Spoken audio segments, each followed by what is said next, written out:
Semua amal Abdul Somad putus, tapi ada satu amalnya yang dilaksanakannya sekarang tetap nyambung walaupun dia sudah mati.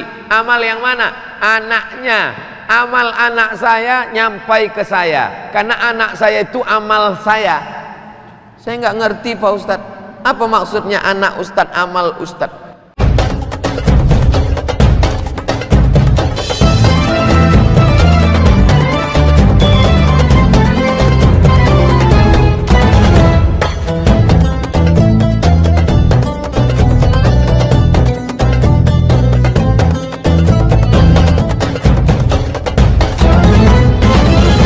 Jangan lupa subscribe, like, and share. Tolong jabarkan jenis-jenis bid'ah. Buka halaman 54. Halaman 54 yang tulisan tebal. Pembagian bid'ah menurut Imam Syafi'i. Qala Syafi'i, Imam Syafi'i berkata, al bid'atu bid'atani.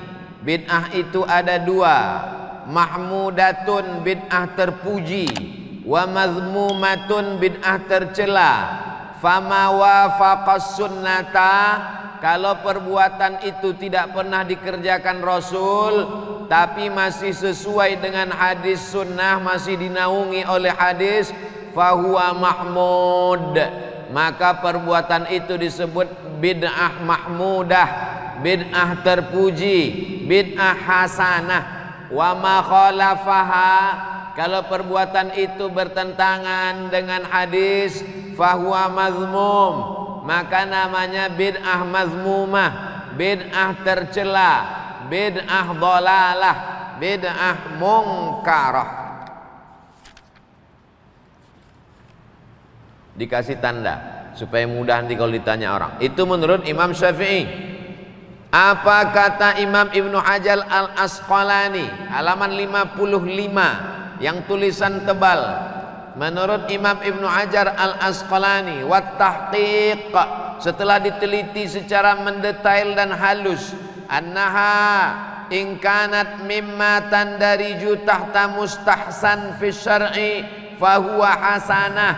Kalau dia masih dinaungi hadis dalil yang sahih, masih bisa dilegitimasi dengan dalil, fahuwa fahiya hasanah, maka disebut dengan bid'ah hasanah. Wa in kanat mimma tandariju tahta mustaqbahin fi syar'i fahuwa fahiya mustaqbahah, maka dia termasuk bid'ah dhalalah, mustaqbahah jelek buruk. Wa illa, kalau tidak masuk di antara keduanya, fahiya min qismil mubah, maka dia termasuk dalam perkara mubah, boleh. Wallahu a'lam. Apakah harus disebutkan namanya ketika mengirim doa untuk orang tua kandung? Kalau orang tua kandung tanpa disebutkan namanya sudah sampai otomatis. Itulah makna idza matal insan, kalau manusia mati inqata'a. Semua amal Abdul Somad putus, tapi ada satu amalnya yang dilaksanakannya sekarang tetap nyambung walaupun dia sudah mati. Amal yang mana? Anaknya. Amal anak saya nyampai ke saya, karena anak saya itu amal saya. Saya nggak ngerti Pak Ustadz, apa maksudnya anak Ustadz amal Ustadz? Anak saya itu amal saya, karena kalau istri saya itu cuman saya tengok, nggak mungkin dia hamil. Paham? Amal saya, anak saya itu, maka amal dia mengalir ke saya tanpa disebutkannya binti. Beda sama orang lain. Kalau bapak mau ngirim Fatihah untuk saya, mesti sebutkan untuk almarhum Abdul Somad bin Bakhtiar Al-Fatihah. Nggak tahu binnya, bin Abdillah, hamba Allah. Abdillah Abdurrahman, asal jangan bin Abdul Somad. Wallahu a'lam bishawab.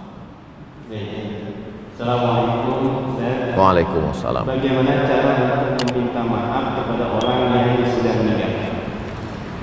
Nabi naik ke atas mimbar hari Rabu Ninggalnya hari Senin. Man kuntul jalattu lahu zahran. Siapa yang pundaknya pernah ku cambuk waktu aku nyambuk kuda, ternyata dia ada di balik kuda, kena pundaknya. Dia sakit hati nggak nuntut balas. Haza zahri, ini pundakku, silakan balas. Cambuk. Man kuntu syatamtu lahu irdan. Siapa yang kata-kataku kasar menyinggung perasaannya, waktu aku ngomong dia tersinggung. Hadza irdi, ini harga diri Muhammad, silakan balas. Sahabat semuanya diam, nggak ada. Siapa yang ada uangnya ku pinjam, langsung tegak. Itu menunjukkan pundak bisa dimaafkan, hati bisa dimaafkan, tapi uang susah. Innalaka alayya thalatha darahim. Kau punya utang 3 dirham. Kata Nabi kepada Fadal, idfa' ya Fadal. Fadal, bayarkan hutang. Cari orangnya. Saya sudah nyari nggak ketemu Pak Ustadz. Waktu saya mau pergi haji takut mati di tanah suci, pesawat meletup meledak. Akhirnya saya cari Pak Ustadz SMP tempat saya makan bakwan dulu, bayar 3 makan 5. Ternyata tanah itu sudah dibangun mall Pak Ustadz. Cari sampai ketemu. Kalau nggak ada juga, hitung berapa angka bakwan. Kau makan bakwannya berapa kali? Libur cuma tanggal merah aja Pak Ustadz. Kau hitunglah berapa harga bakwan itu tahun 80. Jangan tahun 80 1000, sekarang bayar 1000 juga. Inflasi, tak sama nilainya. Hitung menurut harga emas, maka serahkan untuk umat. Karena umat ini satu. Hadhihi ummatukum ummatan wahidah. Kalau ada ahli warisnya bayarkan. Kalau tak ada ahli warisnya serahkan kepada lembaga yang dinikmati masalih ammah, kepentingan umat orang banyak.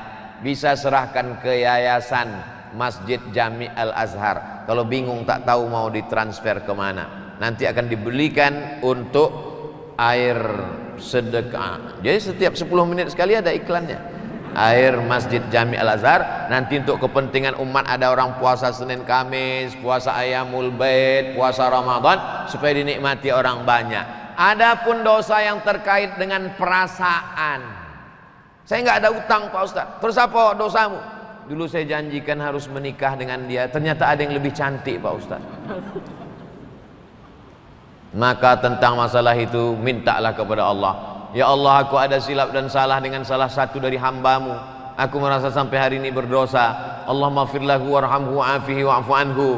Kalau kau sanggup bacakan Yasin, khatamkan Quran, bacakan Al-Fatihah sebagaimana sudah kita belajari tadi, baik. Ampunkan dosanya, ampunkan dosaku kepadanya. Selesailah usaha kita. La yukallifullahu nafsan illa wus'aha. Kita tidak dituntut lebih dari kemampuan kita. Wallahu a'lam bishawab. Baik, berikutnya, bila sholat jenazah dilakukan di masjid setelah sholat fardu, mana yang didahulukan, sholat ba'diyah apa sholat jenazah? Jenazah dipersilakan masuk, kata imam. Untung jenazah itu tak berdiri, diangkatlah, dipikul ke dalam. Baru saja salam, assalamualaikum warahmatullahi, assalamualaikum warahmatullahi. Saking mau cepatnya imam, masukkan. Jamaah bingung karena dia menganggap kalau sholat jenazah nanti tidak bisa lagi ba'diyah, maka tetap boleh ba'diyah setelah sholat jenazah. Begitu dalam kitab-kitab mazhab Syafi'i. Ada yang alal faur, mesti segera, tapi ada yang alat tarakhi, waktunya panjang. Kalau sholat zuhur jam 12, sholat asar jam 12, jam 13, jam 15.30, maka waktunya tarakhi panjang. Itulah maka didahulukan sholat jenazah baru sholat ba'diyah. Habis sholat jenazah, setelah selesai dia sholat ba'diyah, maka hukumnya mubah, boleh. Mana yang alal faur? Jenazah. La tahbisuhu, jangan tahan jenazahnya. Asri'u ila qabrihi, segera. Itulah dalilnya alal faur, segera. Sedangkan sholat ba'diyah bisa ditunda 5-10 menit. Saking ingin cepatnya supaya dia dikuburkan, supaya ketemu dia dengan kebaikannya. Wallahu a'lam bishawab.